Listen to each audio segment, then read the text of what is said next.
Memphis, in many cities, and we're going to take care of all of them, step by step, just like we did in D.C. We have virtually no crime in D.C. right now, and we're going to keep it that way. It's our nation's capital. We're going to keep it that way, or we're going to federalize it if we had to, but we don't have to anymore because it's in such great shape.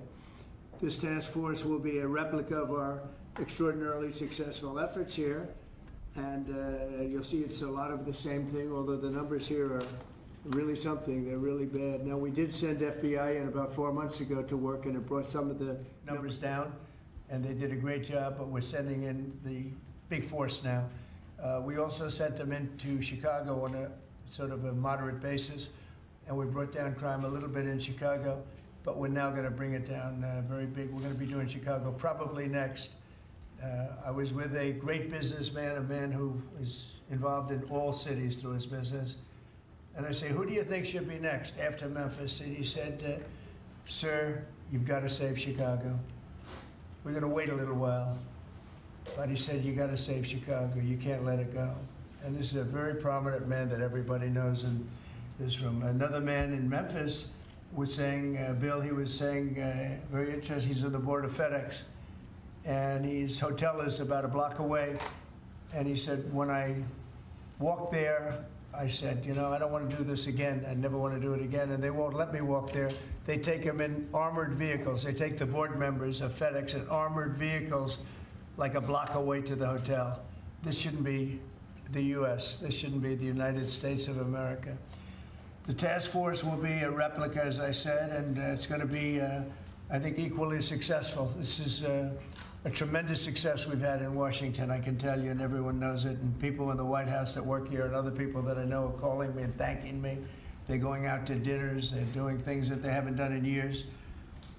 The effort will include the National Guard as well as the FBI, ATF, DEA, ICE, Homeland Security investigations, and the U.S. Marshals, and more along the prosecutors. We're going to have DOJ led by U.S. Attorney for the Western District of Tennessee, who is here or not here?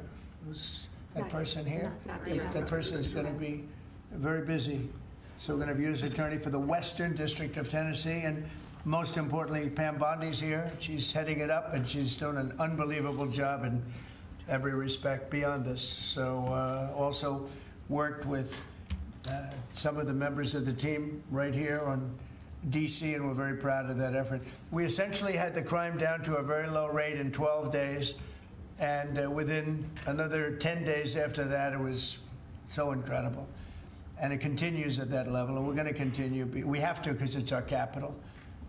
This team will deploy the full powers of federal law enforcement agencies and enforcement generally to restore public safety and get dangerous career criminals off of our streets. We're going to get them off. In 2024, Memphis had the highest violent crime rate, the highest property crime rate, and the third highest murder rate of any city in the nation. Other than that, they're doing quite well, thank you. A person is 4 times more likely to be murdered in Memphis, Tennessee today than in Mexico City. It's been, and you know Mexico City is not a cakewalk. It's been overrun with carjackings, robberies, shootings, and killings. There were 249 murders, 429 rapes, 5,616 burglaries, and 12,522 violent assaults in just the last little while in 2024 and in pieces of 2025, where it's actually gotten worse until recently when we sent the FBI down to see what the hell is going on. Last month, a vicious thug carjacked an elderly woman parked at the movie theater, dragged her out of the car, and body slammed her into the pavement, where she is still trying to recover. Probably won't be successful. So we're not going to allow this kind of savagery to destroy our society anymore. We're stopping it. We're doing it one by one. We have time, but we want to go quickly. We don't want to lose Chicago. We're going to lose Chicago. We're going to lose places like you go to St. Louis. St. Louis. We're going to lose St. Louis. We're not going to lose. We want to save these places. You're going to lose them. It was the way the man said it. He was a very high-quality man. I said, "Who would you do next?" He said, "Sir, do Chicago." You don't want to lose Chicago. We're not going to lose Chicago. So we're going to have to go very big, and we're going to go probably, we're thinking about it for next, Pam. We're going to hold it off. We're going to do some of the smaller ones. And the truth is, our people are so good. Gaddy, you're doing a great job wherever you may be. We're doing so good that I don't think we need too much practice, right? But we got to go and save our big cities, our great cities. Chicago's a great city, and we're going to make it great again very soon. And I think we can do that.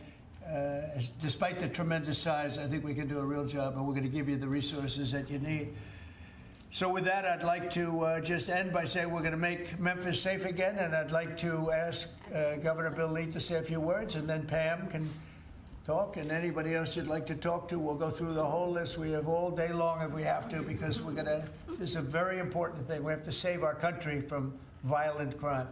So, Bill? Yes, please, sir. please. Mr. President, first of all, thank you. Thank you. Thank you for your commitment for federal resources to the great city of Memphis. And it is a great city, and it has a great history and a great legacy. And we are very hopeful and excited about the prospect of moving that city forward. I've been in office 7 years. I'm tired of crime holding the great city of Memphis back.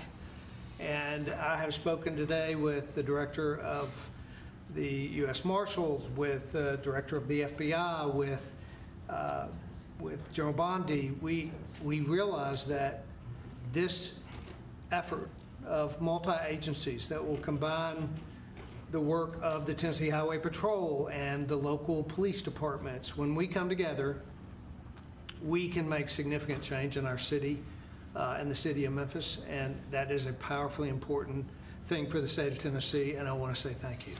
This will be your proudest moment when we see you in 4 or 5 weeks, maybe sooner. You're going to see numbers that will drop and plummet like you haven't. Just like we did in D.C., they plummeted. Nobody can even believe it. And they're going to plummet. It'll be one of your really proud moments, and you've done a good job, too. But this will be maybe your proudest moment. Thank you, sir. Okay? And the director, as the director said, the goal is sustained. Right. Got to keep it. Sustained crime lowering, and that with this effort, I believe we can get there. We can finally get there for that city. Yep, we're going to have it sustained. Long time. And your people are going to get better and better, and your police force has been terrific. They're working with us very much, as you know. We started it, as I said, on a little basis, and we got it down quite a bit, but now we go in for the big march, okay? And Director Patel and his team have done remarkable work so far. As you know, the numbers are great, and this will be one more step in the right direction for Memphis. That's true. Thank you. He's done a very good job. Thank you very much. Pam, please.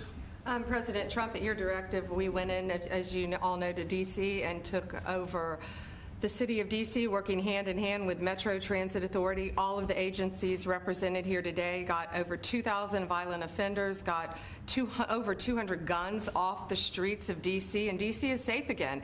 And now, Governor, working with you and working with our 2 U.S. senators and all of our agencies working hand in hand, we're going to do everything we can to make Memphis safe again. That was President Trump's directive to us, and it's easy to do when you're working with such great leaders. And Secretary Noem, you have been instrumental in this, and Director Patel has already been into Memphis and gotten so many violent offenders and guns off the street, and that's what started it.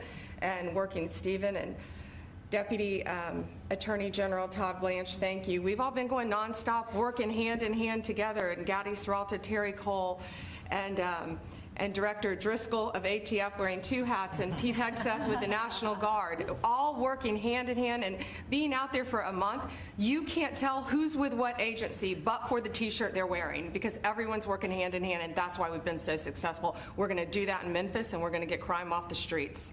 That's great. Thank you, Pam. Great Thanks, job. President. Christy, go ahead. Mr. President, Memphis has a high number of trafficking, significant human traffickers, child exploitation, drug trafficking. The local gangs there are extremely dangerous, and I'm so excited that you're going in there to work with not just the governor and willing local leaders, but also our Attorney General and all the leaders that are standing here today to help protect our children. So what's going to change dramatically is the families' lives that live there, and it's only going to happen because of you, because you're coming in. What has started there, you're going to put on steroids. The networks that you're going to uncover across this country, because of the work that's going to happen in Memphis, we're going to see every city get safer, because we're going to see those ties to other criminals that we're going to get out of the country. So we're a nation of laws, And sir, thank you for caring about every single city. Thank you, Christy. Really nice. And what makes it to me so exciting is the success we had here so quickly. And, you know, we've taken close to 1,500 people out of D.C., but when I saw the result happen so quickly, and so many people are so thankful, and people that you pass them every day and they're fine, all of a sudden they're thanking me so profusely. It was so exciting what's happened, and continues to be what happened in D.C., and so that's what makes this, I think, even more exciting, because we know what's going to happen. We know we have the people. Look, we're sending in a lot of help. And these cities have been taken over for years, and the last 4 years under Biden, what's happened is just a disgrace. So it really has, what the success we've had here has made it to me much more exciting, because I think we're going to have proportionally. I mean, you have cases where it's even worse. I have some people, we have some people quoted today that we took out of papers. We're so grateful for the National Guard coming, said an owner of a Memphis tax service. It's so dangerous here. It's so darn dangerous that you can't get out of your car. If you get out of your car, he says you get robbed, you get mugged, you get hit. You can't go to the market or a service station. So yeah, I want to see crime stop, and I want to see the National Guard come in right away if that's what's necessary. There's a need. Here's another one from a director of a Memphis-based crime prevention organization. There's a need for more boots on the ground. You have to get them done fast before we totally lose it. They're going to lose it all. I got 2 guns put in my face, then another, within 5 minutes at 2 different locations. He said, I got a gun put in my face, then I went someplace else, had another gun put in my face. I was scared. It never happened to me. I've never seen anything like it. Here's another one. I honestly thought he was going to kill me, said a 60-year-old Memphis carjacking victim. A man walked up, give me your car, you got 5 seconds to get out or you're dead. This is what we have in this page after page of the same kind of thing. Cash, would you say a few words, please? Thank you, Mr. President. Thanks to your brilliant foresight, you had asked us to go in quietly into these cities to help set the landscape, to work with the interagency, and to make America safe again. And we've done that under the FBI's banner program of Operation Summer Heat. And the results are only as good as the prosecutions. And because the Attorney General and the Deputy Attorney General have mobilized DOJ to successfully prosecute so many violent criminals, we have set the landscape for the interagency to come into Memphis and really make it safe permanently. As the governor and the senators and the other directors were saying, it's not a short-term mission, but thanks to you launching us early, launching us quietly, not looking for the credit, Mr. President, we greatly appreciate your support and the advanced foresight you had in doing that. It's so exciting, and somebody had to do this. A president should have stepped up long ago and saved these cities. So it's not that I wanted to do it, believe me. Somebody had to do it, and we're doing it in a big way. Absolutely. Pete, could you say a few words, please? Yes, Mr. President.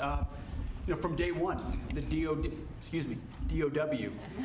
the Department of War, I'm glad you made that correct. correcting it for you, sir, has been proud to stand with our partners across the interagency, whether it's the Southwest border, whether it was Los Angeles getting ahead of that, whether it's right here in Washington, D.C., where Secretary Driscoll and the Army and the National Guard have taken the lead in helping across all of these great folks to secure the city. We are very proud to be here, to stand strong alongside law enforcement.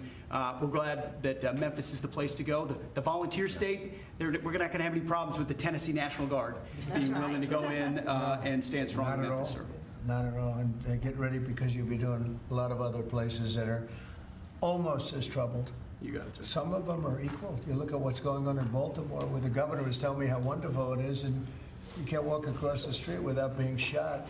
Could I ask our 2 great senators to say a few words, please? Of course. Please, Mr. Marcia. President, thank you so much. I want to say a thank you to Director Patel, because he had promised that he would come into Memphis. We've had Operation Viper there this summer.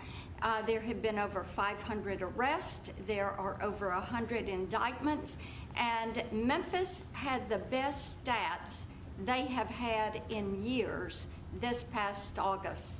Last month, it was the best August they have had, and it's because of the work that's been done. And now to have a new phase of this enforcement for Memphis, where we are going to have all of these agencies working as a team, as the governor said, making certain that this is a long-term effort to make Memphis safe again. Mr. President, we are so grateful, and we thank you. Thank you very much. Yeah, thanks, Mr. President. And this is an issue that's plagued Memphis since I was a boy, Mr. President. And it's time that we addressed it, and I appreciate your leadership allowing us to do that. And the team that you've assembled here is going to help us deliver the most fundamental responsibility of our government, and that's public safety. This shouldn't be a partisan issue. This should be something that is our primary goal. And certainly I hope to see Memphis become the safest city in America. And thanks for the effort of all of your team here to make certain that happens. Thank you, Governor Lee, and I want to say thanks to the Memphis Police Department and the Sheriff's Department there too, who have all worked closely to bring this together. I look forward to tremendous results. And I want to thank the FBI for the last 4 or 5 months, Yes. because they have brought down the numbers quite a bit. Chicago here and a couple of other places that we can talk about later if anybody wants to. Could I ask you two guys, Terry, Gaddy, to say a couple of words also? You really did lead the charge here, and you've done such a great job. Please. Mr. President, thank you for always supporting law enforcement. I think the major difference here in Washington, D.C. has been your support for law enforcement, has been empowering the men and women that are on the street working every single day. And I look forward to not only going to Memphis, but other places in Tennessee as well. And I think you'll hear from us real soon, Mr. President. Thank you for your support, sir. We have plenty of places. Yes, sir, we do. You know the country very well. That's great. Thank you, Terry. Please, Mr. Gaddy. President, I just want to say that we're honored once again to lead the charge with the United States Marshal Service, leading and joining 22 other federal agencies. I can say that today we spoke with over 30 of the local agencies, letting them know what to expect, giving them the template that we've done here in DC, so they know what to expect. They're extremely excited. I think everyone is going to be well receiving the law enforcement surge that we're about to take to Memphis. Great job. Thank you. And I'm going to ask one of the best lawyers in the country. He is one of the best. Todd, say a few words, please. He is a great lawyer. Thank you, Mr. President. Yeah, look, I think it's been said for the past 15 minutes, the president ran on making this country safe again, and we do not make this country safe again unless we go into our cities where there's the most violent among us and go street by street and block by block and arrest the men and women in this country that are destroying cities and communities for the rest of us. And so what we plan on doing, as the governor said and the senator just said, this has been a problem in Memphis for a long time. We plan on delivering Memphis back to the citizens that are there to raise their families, to go to church, to be in their communities. That's our goal, and that's what we plan on doing, whether it takes 2 weeks or 2 years. That's what we're going to do. Thanks, Todd. The great Stephen Miller, please say a few words. Thank you, Mr. Show the President. same emotion you do on television. That's hard to do. I think that's going to be hard to do. President Trump's initiative here in Washington, D.C., is important to understand, is the most successful anti-crime initiative in American history. I mean, just think about it for a second. In 30 days, President Trump put together a team that saw the largest ever violent crime reduction in any city in American history, something that people had not been able to do in 40 years. That is a momentous achievement. And now the president is going to take that same model to Memphis, and as he said, more cities after that. The team that president has put together has no equal today or anywhere in American history. I think what's happening here is that what the president has done is made clear. The power of federal law enforcement that was used for the last 4 years to harass and attack conservatives, to harass and attack Christians, to go after law-abiding families. The power of law enforcement under President Trump is going to be used to get all the criminals, all the violent offenders, all the murderers, all the cartels, and all the domestic terrorists off our streets. So whether you're Antifa, whether you're a domestic terrorist, whether you are a violent gang member, a drug trafficker, a trained Iraqwa killer, or anyone else that's threatening our people, President Trump is saying he's going to use his FBI, his DOD, his ATF, his DEA to wipe you out, to put you behind bars, to take you off the street, or to apply whatever legal consequences necessary. Mr. President, I'm honored beyond words to be a part of this team under your leadership as you've saved thousands of lives. Thank you very much. Come on over. Let's sign that bill. You want to say anything about our great military real fast? He's what a job he's doing, this guy. Mr. President, so our Army National Guard is honored to be part of this mission. This is their community. A lot of them are from DC, they're from Tennessee. When you talk to them, when you talk to the actual population out there who interact with them every day, they say it's a blessing to have them as a part of their life. And then for the National Guard getting to have this where they get to improve their communities, where their kids are growing up and they're going to church, and this is where their families are. Many of them, sir, have said this is the honor of their lifetime, so thank you. Look at that nice face, and yet he's a killer. That nice, beautiful face, and he's a total killer. I don't know how you do it, huh? Doing a great job. Everybody here is doing a fantastic job. All right, here we go.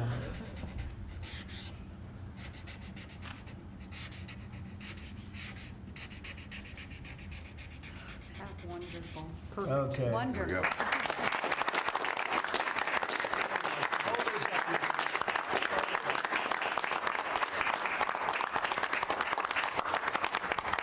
Okay. Thank you, Do you have sir. any? Thank you very much. Thank you. Thank you very much. Mr. President. No, thank you very much. Great job. Any questions, please? Brian? Yeah, Brian. First of all, you've got to. Did they take down the blue tent? Yes, sir.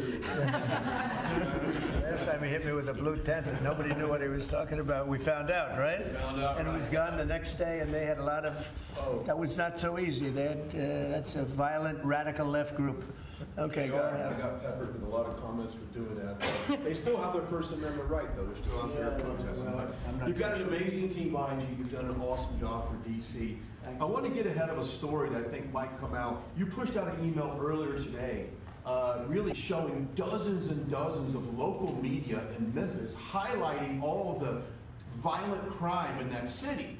So they have no problem reporting the crime, but when you show up to solve it, they're going to run around town looking for that one person that says, we don't want Donald Trump in our city. What can you say to the media there in Memphis, Tennessee, to help let them know the people want you there in their city? Well, I'm not sure they found that person, you know, because I saw them doing some interviews, and it looked like they were looking, but they were very, in fact, that producer, that person, I think they lost their jobs, because everybody was saying, we want Trump to be there, they want the people right here to be there. Look, it's very simple. In Chicago, they're getting beat to hell, they're being shot. If you lose 6 or 7 people die over a weekend, they consider that a successful weekend. And when you consider that a successful weekend, that's pretty bad. I had the president of Poland here a few days ago, and we had a news conference. Many of you were here. And I made the statement. I said, you know, we're very happy to announce that it's been over 2 weeks since anybody's been killed in D.C. And he looked at me like, is that supposed to be good? You know, he's looking like, what kind of a place is this? And now it's been a long time, but, and as I was saying it, I said, you know, I'm not sure if that sounds good to somebody. It sounded great to you, but it doesn't sound good to somebody from a country where they don't have violent crime like we have.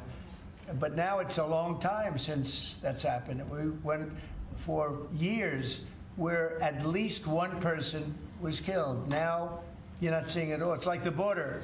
Millions of people a year ago, millions of people poured into our country. In the last 3 months, there have been 0, as reported by largely Democrats, actually. The border is secure. The country is secure. We've got the hottest country anywhere in the world. And I'll tell you, a year ago, we were a country in tremendous trouble, probably a dead country if it continued. So we're very happy about it. And so just, you know, in terms of your question, people have never seen anything like what we're doing, and I think they're very happy, and they want us to be there. They don't want to be mugged. Who would say, gee, I don't want the National Guard? And you need that in terms of numbers. And also, you look at those guys, I looked at them, they're rough guys. They're, you know, the Supreme Court voted recently on merit. We're a merit-based country again. I said they had tremendous courage to do that. We're a merit-based country again. When I looked at the people that were patrolling the streets for the National Guard and for others, I could see we're merit-based. They were rough-looking, they were tough-looking, and they love our country. So that's where we are, Brian. Thank you. Thank you very much. Yeah, please. Yes. Given with all the that's going on with Charlie Kirk's assassination and the left-wing, a lot of left-wing violence going on, do you have plans, and actually this is a great opportunity with all these do you plan on designating Antifa finally a domestic terror organization? Well, it's something I would do, yeah. If I have support from the people back here, I think we'd start with Pam, I think. But I would, if you give me, I would do that 100%, and others also, by the way. But Antifa is terrible. Are there other groups that you can think of? There are other groups, yeah, there are other groups. We have some pretty radical groups, and they got away with murder. And also, I've been speaking to the Attorney General about bringing RICO against some of the people that you've been reading about that have been putting up millions and millions of dollars for agitation. These aren't protests. These are crimes, what they're doing, where they're throwing bricks at cars of ICE and Border Patrol. And they come in with a beautiful new car. They're so proud. It's Border Patrol, ICE, it's got whatever it is. And they're throwing rocks at it. And after 50 yards, it looks like an old beat-up vehicle. It was just brand new. It was just bought for the purposes. And they don't have to take that anymore. I let it be known. We'll take responsibility. They don't have to take it anymore. And they don't want to take it. They were told by a past administration, it became almost a culture, if somebody throws a rock at you, do nothing. If somebody spits in your face, do nothing. And I say, when they spit, you hit. Do whatever you want. You do whatever the hell you want. I watched it so sick it made me. For 4 years, I had to sit home and watch people screaming at policemen and spitting in their face, and they weren't able to do anything. They just had a grin and bear it. They're standing up like a piece of steel. And a woman, in many cases, women, you can see they're professional agitators. I had one the other night. I had 4 the other night, all in one group, total phonies. I started to scream when I got into a restaurant, something with Palestine. And I said, well, I'm doing a great job for peace in the Middle East. I should get lots of awards for that, right? With the Abraham Accords and everything else. But a woman just stood up and started screaming. And she got booed out of the place, too. There were a lot of people in the restaurant. I went there to show how safe, and it was safe. I mean, the woman is just a mouthpiece. All she was a paid agitator. And you have a lot of them. And I've asked Pam to look into that in terms of RICO, bringing RICO cases against it, criminal RICO, because they should be put in jail. What they're doing to this country is really subversive. Mr. President, can I ask you one on crime? Mr. President, can I ask you one on crime and one on Charlie Kirk? You floated potentially going into St. Louis. You mentioned you want to go into Chicago next. Could St. Louis be after Chicago? It's going to be around there someplace. Yeah, we got to save St. Louis. We got to save these cities. This isn't like, we're going to do something. We have to save St. Louis. We have to save Chicago. I know all about Chicago. I have a great, beautiful building. I'm so proud of it. But, you get less proud when you see all the crime. When they announced 2 weeks ago, 11 people killed, this is over a weekend.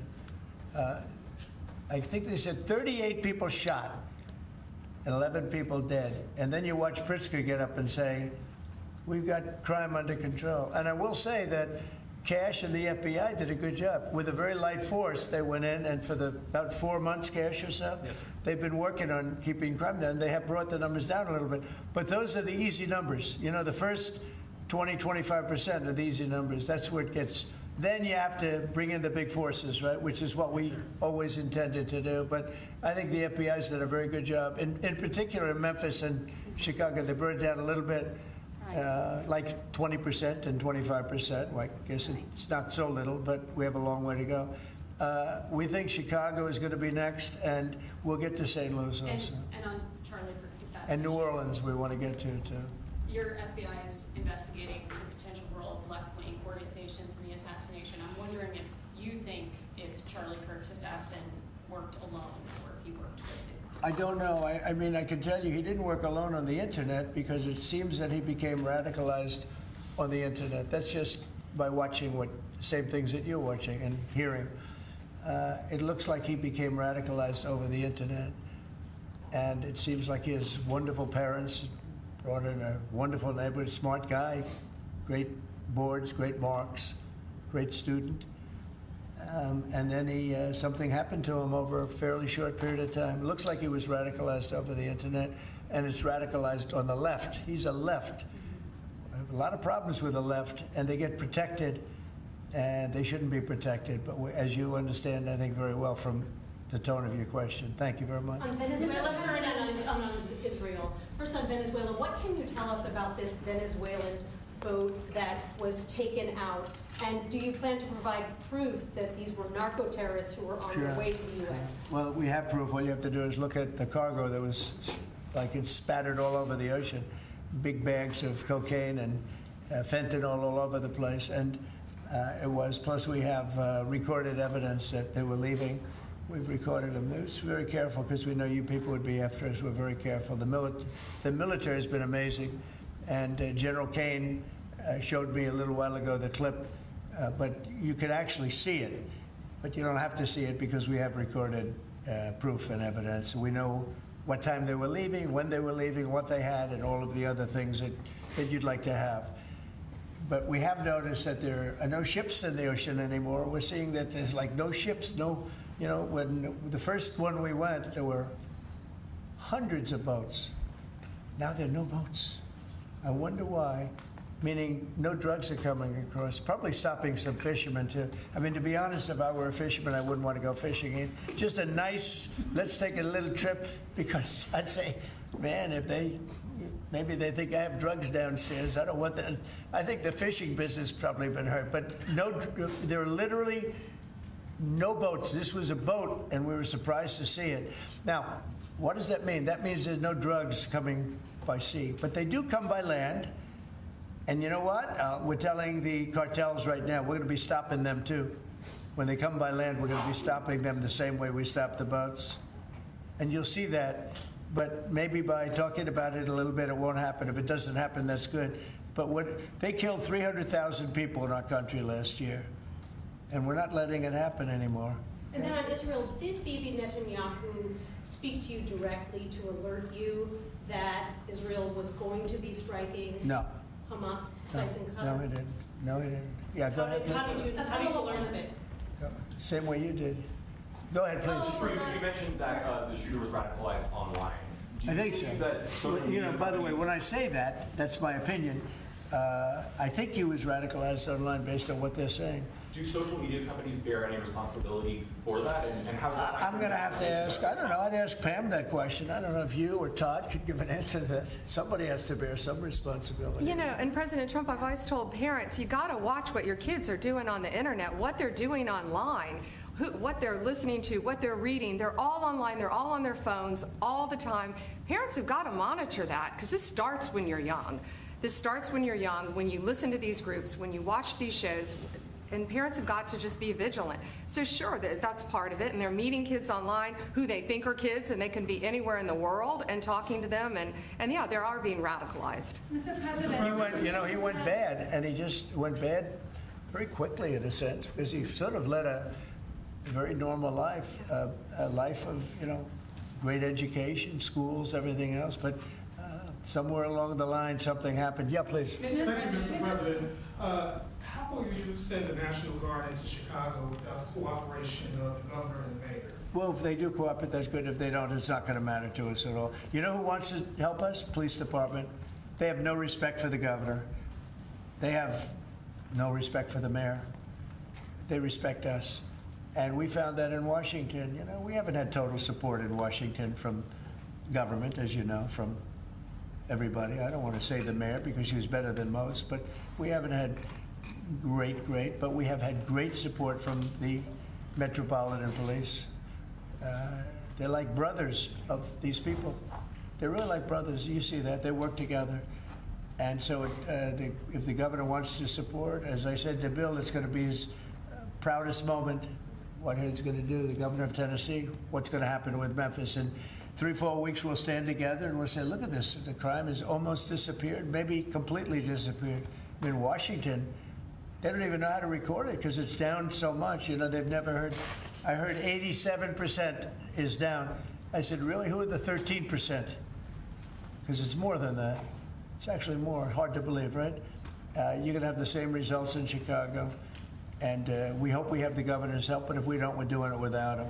And on social media, Mr. President, you had the framework that's been agreed to with TikTok, for example. Will China continue to have a stake in the company? Well, we haven't decided that, but it looks to me, and I'm speaking to President Xi on Friday for confirmation of that, and, frankly, more importantly, a big deal. And we've had very good meetings. As you know, we were in Europe, our people, Scott Bessent and Jameson, or Jameson Greer, and others. And it was a very big meeting with China. And, you know, they're treating us with respect. We treat them with respect, too. But it was very successful. And on top of it, we have what could be a very good deal. Don't forget, I've had more people say, could you try and keep TikTok alive? I use TikTok. I mean, I have to admit it in the election, and look how I did with youth. No Republicans come close. I blew everyone away. You know, if you look back not so long ago, Romney, he got like 7% of the youth. I got like 8 times that amount. I got tremendous numbers of youth. By the way, I want to say, Charlie helped me. And Charlie was the one, get on TikTok. He used to say to me, get on TikTok. Charlie was unbelievable. So probably, and I did. I had somebody named TikTok Jack. And he'd put that camera, he said, just a real quick statement, sir, like 10 seconds or less. They didn't like anything over 10 seconds, but it worked. But Charlie is the one that really, and my son Barron also. And I have to say, Don, Eric, the whole group, it's important. And it can maybe even bring us closer to China. We had a very good meeting with China. I was surprised. I didn't expect it to that extent. And I'm going to speak again with President Xi on Friday. And, you know, I think that'll confirm things up. Who's buying it? On Charlie Kirk in crime. On Charlie Kirk, do you plan to speak at the funeral, and what would your message be? Well, I'm going on Sunday. We're taking a whole plane load, and having. I was invited on Saturday, but I said I'd rather save it for Sunday. You know, we're going to have a stadium, and I'll bet that stadium is going to be pretty packed, maybe completely packed. It's going to be big, but I'm going to be at the stadium, and I guess I'll say a few words. I don't know, but I guess I will. But I knew him very well. He was an amazing guy. He was an amazing guy. He was all about young people, getting them started right, and he was like a magnet for young people. They just attracted to him. He loved them, and they attracted to him. His wife is a tremendous person, by the way. He always had great respect for his wife. He got married. I didn't know he was getting married. I heard he got married, and he loved her. I tell you, he really loved her. She loved him, and I think she'll have something to do with keeping that whole thing going. You know, Turning Point it became a very big deal. And I heard they had like 38,000. So he wanted to get it up to 20,000 chapters. That's a lot. That would have been a lifetime's work. I heard that over the last 4 days, they have 38,000 people wanted 38,000 chapters at colleges, schools, other places. Numbers that, nobody's ever heard of numbers like that. So I think Turning Point could be, through what happened, this horrible act, it could be maybe bigger than it could have ever been had he been there. And I will say this, he'd be very happy if he saw what was going on. And there's some very good people, because I speak at Turning Point quite a bit. And Charlie would call me up.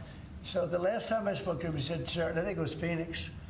Sir, could you get to Phoenix? This was like in a day. I said, Charlie, I'm the President of the United States. You're coming, asking me if I could speak tomorrow in Phoenix. You can't do that to me, Charlie. But usually I ended up going. He was great. He was a great guy, and he didn't deserve this. He didn't deserve this, believe me.